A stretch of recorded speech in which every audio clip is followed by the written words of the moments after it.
우리 방목을 하면 어떤 이미지가 떠오릅니까? 시인, 시인이자 교육가이며 신앙인입니다. 이분이 장로님이셔요. 아주 믿음이 깊은 분입니다. 대표적인 시 그러면 나그네, 학창시절 생각나시죠? 강나루 건너 밀밭길을 구름에 달 가듯이 가는 나그네. 굉장히 서정적인 시죠.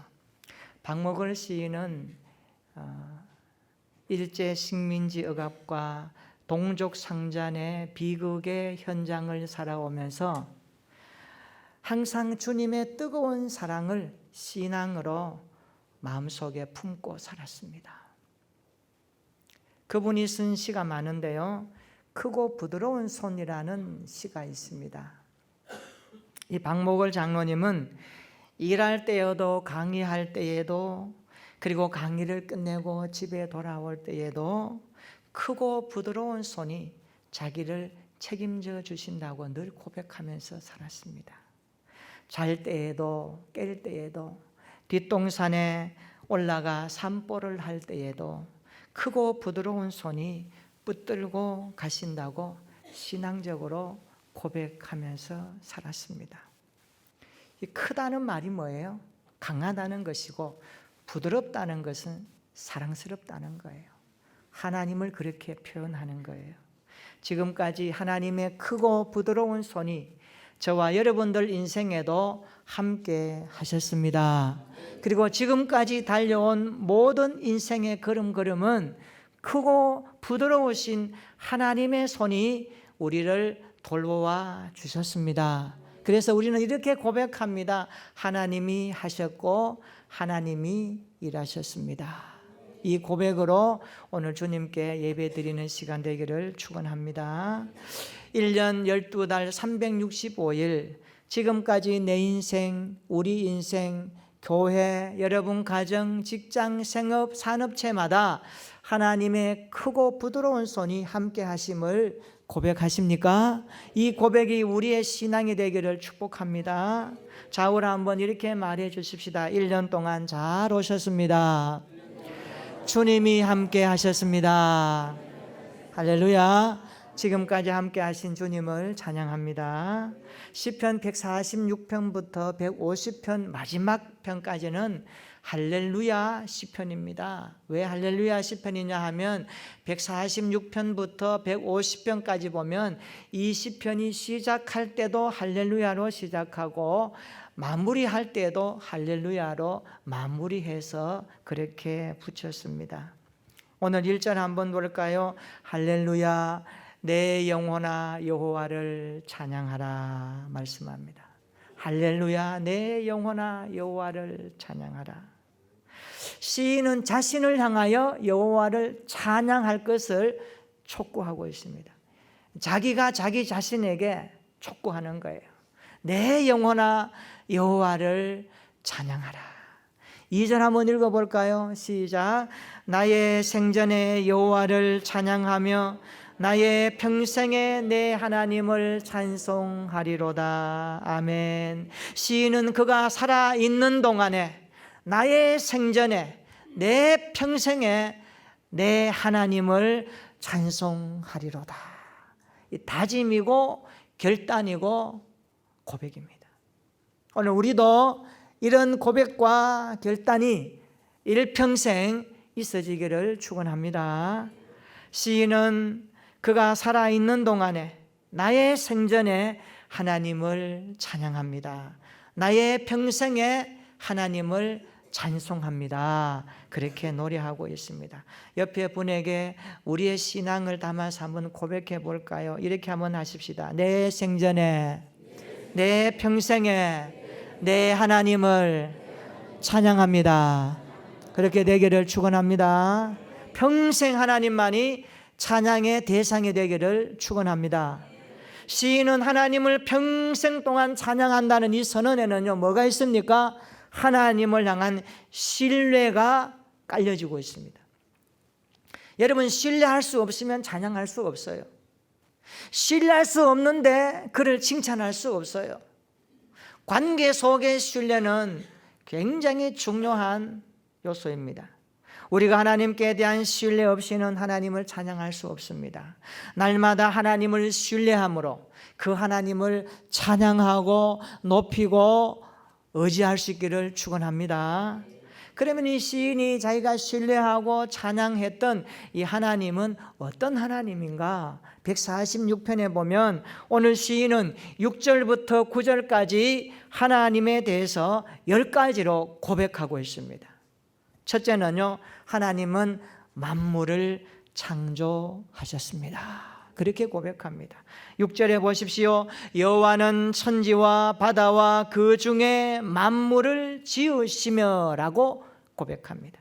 하늘과 땅과 그 중에 모든 것이 하나님이 지으셨습니다. 내 인생도 하나님이 창조하셨습니다. 이것을 찬양할 수 있기를 축원합니다. 두 번째는요, 하나님은 약속을 지키시는 분이라고 고백합니다. 6절 다시 한번 보십시오. 하나님은 영원히 진실함을 지키시며라고 말합니다. 진실하다는 것은 변하지 않는 것을 말합니다. 영원한 그 사랑은 변하지 않습니다. 예수님 안에서 우리와 맺은 언약을 하나님이 진실하게 지키시는 하나님, 그 하나님을 오늘 시인은 찬송합니다. 그렇게 고백하고 있습니다. 언약의 신실하신 하나님을 찬양합니다. 세 번째, 하나님은 정의의 재판관이십니다. 7절 보시면 억눌린 사람들을 위해 정의로 심판하시며라고 말씀합니다. 하나님은 온 세상 백성에게 정의로 심판하시는 재판관이십니다. 공의를 따라 심판하십니다. 그러므로 하나님의 심판은 잘못될 수 없고 하나님의 재판은 이의가 있습니다 하고 상수할 수 없습니다. 하나님은 정의로 재판하시고 정의의 재판관이십니다. 그러므로 하나님이 하시는 일에는 조금도 잘못됨이 없습니다. 억울하게 억압받는 자들의 목소리를 들으시고 그들의 신원을 들으시고 구원하시는 하나님이십니다. 그 하나님을 시인은 찬양하고 있습니다. 네 번째 보십시오. 하나님은 피로를 채워주시는 분이라고 고백합니다. 줄인 자들에게 먹을 것을 주십니다. 줄여고판 이스라엘 백성들이 줄이고 목마를 때에 하나님은 먹이시고 입혀주시고 만나와 메추라기로 그들의 인생을 채워주셨습니다. 반석에서 물을 내어주시면서 목마름을 해결시켜 주셨습니다. 지금까지 우리 인생도 우리의 가정도 우리의 교회도 이렇게 채워주신 줄로 믿습니다. 우리의 필요를 채워주시는 하나님을 오늘 예배 가운데 진정으로 찬양할 수 있기를 축복합니다. 다섯 번째, 하나님은 갇힌 자를 자유롭게 하십니다. 7절에 여호와께서는 갇힌 자들에게 자유를 주시는 도다라고 고백합니다. 이스라엘 역사 속에서 하나님은 모세와 이스라엘 백성들이 이집트에 종살이하고 있을 때에 그들을 출애굽시키시면서 자유함을 주셨습니다. 사사시대의 왕들의 침략과 박해와 지배 가운데 있는 그들을 주님은 외면하지 아니하시고 사사들을 통하여 통치하시며 이스라엘에게 자유함을 주셨습니다. 바벨론 포로 시대는 어떻습니까? 하나님은 고레스의 왕의 마음을 감동시켜 주셔서 그들을 자국으로 돌아갈 수 있도록 칙령을 내리게 하신 이가 하나님이십니다. 하나님은 그들에게 자유를 주셨습니다. 어디뿐입니까? 하나님은 그 아들 예수님을 보내셔서 죄의 노예, 억압의 노예, 심판의 노예로 있는 우리 모두를 십자가 위에서 죄를 짊어지심으로 그 예수 그리스도를 믿음으로 말미암아 우리를 자유케 하시고 구원해 주신 여호와이십니다. 그 주님을 찬양합니다. 우리를 죄에서 구원하신 하나님을 찬양합니다. 여섯 번째, 하나님은 치료자이십니다. 8절 한번 보십시오. 여호와께서는 맹인들의 눈을 여신다라고 말씀합니다. 그렇습니다. 눈먼 자를 열어가시고 병든 자를 고쳐가시며 약한 자를 강하게 하시며 그리고 없는 자를 있게 하시는 분이 여호와 하나님이십니다. 이 하나님은 치료의 하나님이십니다. 이 하나님을 찬양합니다. 오늘 치료자 하나님을 바라보면서 우리의 영육이 강건하게 치유되고 회복되는 시간 되기를 축복합니다. 일곱째, 하나님은 핍박받는 자들을 붙들어 주십니다. 8절에 비굴한 자를 일으키시며 라고 말씀합니다. 여기에 비굴한 자는요, 구부리다, 술이다 라는 뜻입니다. 그러니까 원수의 핍박으로 인하여 억압당하는 모습을 표현하고 있습니다. 하나님은 핍박받는 자들을 도와주십니다. 억압받는 자들을 일으켜 주십니다. 핍박과 고난 가운데서도 믿음으로 사는 자들을 도와주십니다. 이 하나님을 바라보면서 찬양하며 감사할 수 있기를 축원합니다. 8번째, 하나님은 의인들을 사랑하십니다. 우리 주 예수 그리스도의 십자가의 구속으로 말미암아 우리가 의인 되었지 않습니까? 하나님이 우리를 보실 때에 우리 안에 예수님을 보시고 의인이라고 칭해 주십니다. 이것은 법적 선언을 말합니다. 이신 칭의는 그런 것입니다. 우리가 하나님 앞에 내놓을 것 하나도 없지만 우리 안에 계신 주님이 우리를 대신하여 십자가를 지심으로 우리의 죄값이 청산되었으므로 그 믿음 하나 보시고 우리를 의인이라 칭하시는 하나님, 그리고 우리를 사랑하시는 하나님이십니다. 이 하나님을 경외하며 섬기며 찬양하며 날마다 그 말씀에 순종하는 우리의 모습이 되기를 축원합니다. 9번째, 하나님은 연약한 자들의 보호자이십니다. 9절에 보십시오. 여호와께서는 나그네들을 보호하시며 고아와 과부를 붙드시고라고 말씀합니다. 여기에 등장하는 사람들이 있습니다. 나그네, 고아와 과부는 성경 가운데서 등장할 때에 하나님께서 특별히 이들은 사회적인 약자로 보호할 것을 명령하셨습니다. 따뜻한 사랑과 보호를 하라고 하나님이 주셨습니다. 하나님은 이스라엘 백성들에게 이들을 학대하지 말고 이들을 보호하며 사랑으로 돌보라고 특별히 명령하셨습니다. 이처럼 하나님은 연약한 자들을 보호하십니다. 약한 자들을 돌보아 주십니다. 그 하나님을 시인은 찬양하고 있습니다. 10번째, 하나님은 악인의 심판자이십니다. 악인들의 길을 굽게 하신다라고 말씀합니다. 여러분, 악인의 이 길은 뭡니까? 길은 계획, 음모를 말하고 있습니다. 그들의 길은요, 음모와 계획이 있어요. 악인들은 그것을 위해서 살아갑니다. 그런데 하나님은 굽게 하신다 그랬습니다. 이것은요, 전복시키다는 뜻이 있습니다. 악인들의 계획과 음모가 이루지 못하도록 우리 하나님께서 악인들을 심판하시며 하나님의 공의를 세워가시는 그 전능하신 하나님을 오늘 시인은 노래하고 찬양하고 있습니다.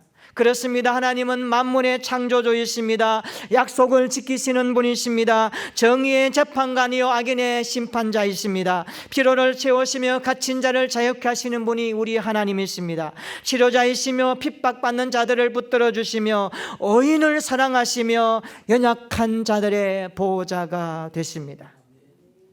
왜 시인이 이토록 하나님에 대해서 총괄적으로 고백하며 선언하며 선포할까요?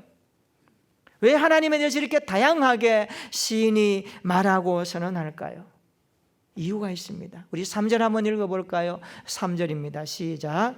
귀인들을 의지하지 말며 도울 힘이 없는 인생도 의지하지 말지니. 아멘. 여기에 나오는 귀인들은 고관들, 방백들을 말합니다. 세상적으로 말하면 지위와 권세와 부를 가진 사람들을 말합니다. 그런데 하나님은 이들을 의지하지 말라 그랬습니다. 이들은 힘이 없는 인생이라고 말합니다. 여러분, 힘이 없는 인생을 의지할 수 있겠습니까? 그들은 도울 힘이 없는 인생에 불과합니다. 그래서 하나님은 그들을 의지하지 말라라고 말씀하고 있습니다. 왜 도울 힘이 없는 인생을 의지하지 말라고 할까요? 그 이유가 무엇일까요? 우리 4절 한번 읽어볼까요? 4절 시작. 그의 호흡이 끊어지면 흙으로 돌아가서 그날에 그의 생각이 소멸하리로다. 아멘. 왜 도울 힘이 없는 인생을 의지하지 말아야 할까요? 그 호흡이 끊어지면 흙으로 돌아가고 그날의 생각이 소멸한 유한한 존재이기 때문에 인생을 의지하지 말아야 하는 것입니다. 여러분, 인생은요 유한합니다. 우리 인생은 힘이 없어요. 아무리 생각이 거창하고 꿈이 있고 비전이 있는 것으로 말해도 그것을 다 이루지 못합니다. 그래서 시편 104편 29절에 말합니다. 주께서 낯을 숨기신즉 그들이 떨고 주께서 그들의 호흡을 거두신즉 그들은 죽어 먼지로 돌아가나이다. 그렇게 말씀하고 있습니다. 그러므로 우리는 인생이 강한 것 같지만 약한 자임을 고백해야 됩니다. 우리가 평생 의지할 대상이 못 된다는 것을 직시해야 됩니다. 이것을 인정하시기를 축원합니다. 철저하게 깨닫기를 축원합니다. 인생은 의지할 대상이 못 된다. 그 호흡이 코에 있기 때문에 하나님이 호흡을 거두시면 흙으로 돌아갈 뿐이다. 그러므로 방백들이나 아무리 세상적으로 부와 명예와 권세를 가진 사람이라 할지라도 인생은 의지할 도움이 되지 못한다라는 사실을 철저하게 고백해야 됩니다. 우리가 시편 90편을 읽어보면 모세의 기도 시편이 나옵니다. 그는 인생을 이렇게 노래합니다. 인생은 티끌이다. 인생은 밤의 한 순간 같다. 인생은 아침에 돋는 풀과 같다. 인생은 순식간에 지나가는 것이다. 안개와 같다. 신속하게 날아간다. 그러므로 어떻게 인생을 의지할 수 있는가? 우리에게 물음표를 던집니다. 이것이 인생 아닙니까? 그렇다면 우리가 누구를 의지해야 될까요? 내 인생의 도움자는 누구로 삼아야 할까요? 오늘 성경은 우리에게 분명하게 대답합니다. 우리 5절 한번 같이 읽어볼까요? 5절 시작. 야곱의 하나님을 자기의 도움으로 삼으며 여호와 자기 하나님에게 자기의 소망을 두는 자는 복이 있도다. 아멘. 야곱의 하나님을 내 하나님으로 모실 수 있기를 축원합니다. 야곱의 하나님께 여러분의 소망을 둘 수 있기를 축원합니다. 내 인생의 도움은 하나님이다. 내 인생의 소망은 하나님이다. 날마다 평생 동안 고백하는 신앙 되기를 축원합니다. 하나님을 나의 도움으로 삼고 그 하나님께 나의 소망을 두는 우리 교회가 되기를 축원합니다. 우리의 자녀들이 되기를 축복합니다. 여기 야곱의 하나님은요, 이 표현 속에 들어있는 뜻이 있습니다. 이기적인 야곱, 우리 인생이 이기적이죠. 야곱과 같죠. 자기밖에 모르죠. 그렇지 않습니까? 야곱은 형의 축복을 팥죽 한 그릇으로 거래하는 사람이었습니다. 아버지로부터 축복을 받아내기 위해서 가진 술법을 다 동원한 사람이 야곱입니다. 그런데 하나님은 그런 야곱도 사랑하셨습니까? 왜요? 그리스도 때문에, 예수님 때문에 야곱을 사랑하셔가지고 그 야곱이 방황하고 환난당하는 삶 속에서도 찾아오셔서 언약의 신실하신 하나님은 그 이름을 이스라엘로 바꾸어 주셨습니다. 이 야곱의 하나님이 우리의 도움이 되십니다.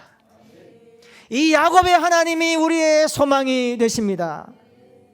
야곱의 하나님을 자기의 도움으로 삼고 그 하나님께 소망을 두는 자는, 따라서 합시다, 복이 있도다. 축복이 뭡니까? 하나님을 도움으로 사는 인생이 축복받은 인생입니다. 하나님께 소망을 두는 인생이 복된 인생인 줄로 믿으시기를 축원합니다. 여러분, 세상에 것 가지면 복을 얻었나요? 내 명예가 올라가고 내 삶이 잘 되면 축복받은 건가요? 물론 하나님의 일반은 종 가운데 포함됩니다만 궁극적인 축복은 그런 것이 아닙니다. 하나님과의 관계성 속에서 하나님이 내 인생에 도움이 되시고 하나님이 내 인생의 소망이 되심을 철저하게 고백하고 인정하고 선언하며 그 하나님과의 관계 속에서 살아가는 믿음의 백성들이 복된 인생인 줄로 믿으시기를 축원합니다. 그렇습니다. 하나님께 도움을 두고 하나님께 소망을 두는 사람, 그가 복된 인생입니다. NASB 영어 성경에는 복되도다 이 말을 얼마나 행복한가 감탄사로 번역을 했습니다. 얼마나 행복한가. 인간의 행복은 하나님께 도움을 둘 때 시작됩니다. 인간의 행복은 하나님께 소망을 두는 믿음에서 출발합니다. 그러므로 소망을 품은 사람은 하나님과의 살아있는 관계를 유지하게 되어 있습니다. 할머니 한 분이 늦게 예수를 믿었어요. 이분은 부자입니다. 가진 것도 많습니다. 부와 권세를 가졌습니다. 예수 믿고 나서 어느 날 손자의 손을 잡고 시장에 이렇게 나들이를 갔습니다. 그런데 이 시장을 돌아보니까 여기저기에서 어려운 사람들이 할머니를 보고 와서 말합니다. 도와주십시오. 도와주십시오. 할머니는 그 사람들마다 다 도와줍니다. 다 도와줍니다. 그리고 또 이쪽 가니까 도와주세요. 도와주세요. 할머니는 그들의 손을 붙잡고 힘을 내세요. 도와줍니다. 이 모습을 보고 있던 손자가 한마디 합니다. 할머니, 오늘 손해가 많네요. 그러는 거예요. 예수 믿기 전에 할머니의 모습을 보았거든요, 손자가. 그런데 도와달라는 사람을 다 도와주니까 할머니를 바라보는 손자의 마음에 걱정이 생기지 않겠어요? 할머니 다 도와주면 어떻게 하지? 할머니 오늘 손해가 많네요 하니까 할머니가 이 손자의 손을 붙잡고 이렇게 말합니다. 사랑하는 손자야, 나는 손해본 것이 하나도 없단다. 내 안에 예수님이 계시기 때문에 예수님 때문에 나는 도와주는 거란다. 예수님이 나의 소망이고 나의 기쁨이고 나의 희망이란다. 나는 그분의 이름으로 저들을 도와주었단다. 할렐루야. 그러면서 말합니다. 나는 예수 믿고 나서 나의 급한 성격도 버렸고 나의 참지 못하는 성격도 바꾸어졌고 남을 함부로 무시했던 교만도 떠나가 버렸고 그리고 이제 남은 것은 내 안에 예수님 뿐이란다. 그 예수님이 나의 소망이란다. 나는 평생 이제 예수님을 기쁘게 하기 위해서 도우면서 살겠다, 이런 고백을 하는 것입니다. 이것이 진정 그리스도인 아닐까요? 사랑하는 성도 여러분, 인생을 의지하지 맙시다. 인생은 흙으로 돌아갈 뿐입니다. 야곱의 하나님께 도움과 소망을 둡시다. 나의 생전에 내 평생에 여호와를 높이며 하나님께 소망과 도움을 두는 인생이 복된 인생입니다. 이런 믿음의 인생이 계속되기를 주님의 이름으로 축원합니다. 우리 모두가 이런 믿음으로 살아가십시다. 지금까지 2019년 살아오면서 여러분의 도움이 누가 되어 주셨습니까?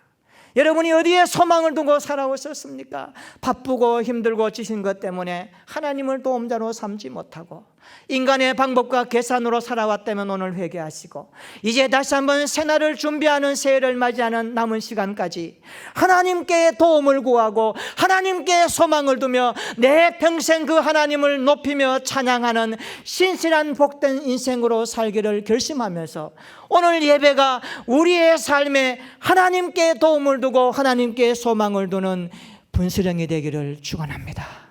이전보다 이후가 더 나아지는 소망의 시간 되기를 축복합니다. 그래 우리 모두가 새날을 맞이하는 2020년도에는 더 하나님께 소망과 도움을 두면서 우리의 남은 날들이 복된 믿음의 인생으로 하나님께 기쁨이 되는 우리 교회 공동체 모든 성도들 되기를 예수님의 이름으로 축원합니다. 아멘. 우리 한번 기도하십시다.